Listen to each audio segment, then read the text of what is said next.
Hello everybody. So here I am again with another short story, and it's again from Madam Sudha Murthy's compilation about unusual tales uh, about women in mythology. So as I was going through all the stories, I was really touched by this one. So I'm going to share with you all. Vachaspati Mishra, he was a very knowledgeable scholar born in the region of Maithili. So his mother, she was a single mother, Vatsala, and she had raised him with a lot of difficulties. As Vachaspati grew into a very handsome young man, Vatsala wanted to arrange for his marriage. So one day Vatsala came and said, "Son, I have seen a beautiful girl in the neighboring village, and I would love if you get married to her."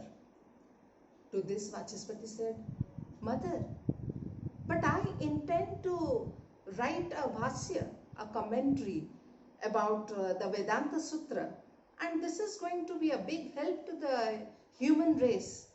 So I can't devote time as a husband and a father. So why should I marry a girl and spoil her life?" The mother was also very concerned, and she thought, yes, that's true. Why should I spoil another girl's life? To this, Vachaspati just jokingly said that, "Why don't you ask the girl if she's ready to marry me in spite of all these conditions? Then we can go ahead." Vatsala went to the girl's father, and to her surprise, the girl's family was very much eager to get their daughter married to such a scholar. But Vachaspati insisted that the girl should be giving her opinion about this. And the young girl, she was ready. She liked Vachaspati's frankness, his humility, and his knowledge. So the marriage was arranged, and it was Vyasa Purnima. So the marriage was done on that day, and since it's an auspicious day, Vachaspati Mishra started writing his bhasya from that day itself.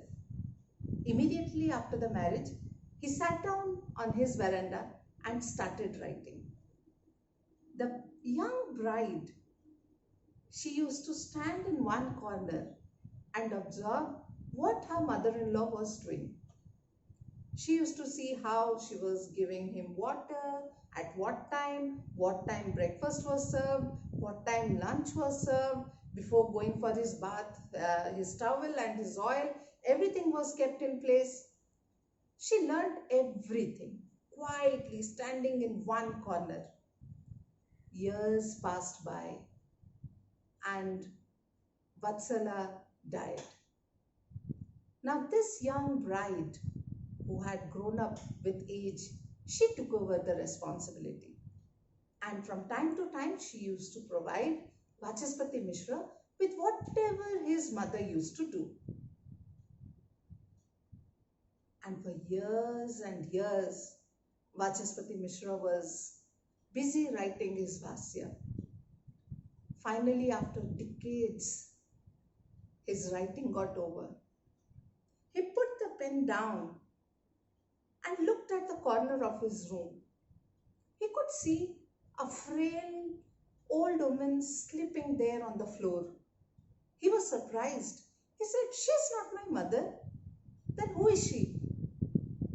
He went close to her and woke her up and said, "Who are you?" To this, she woke up and she told, "I'm your wife." Vachaspati Mishra looked at her hands and could recognize that these were the hands that used to serve him water, that used to serve him lunch, that used to serve him dinner. Beyond that, he had never raised his eyes and looked at her face. Now tears rolled down his eyes, and he could realize that for decades this girl, now who had become an old lady, went on serving him selflessly, and he had not even seen her face and didn't know what her name was. He immediately asked her, "What is your name?" She replied, "Bhaswati."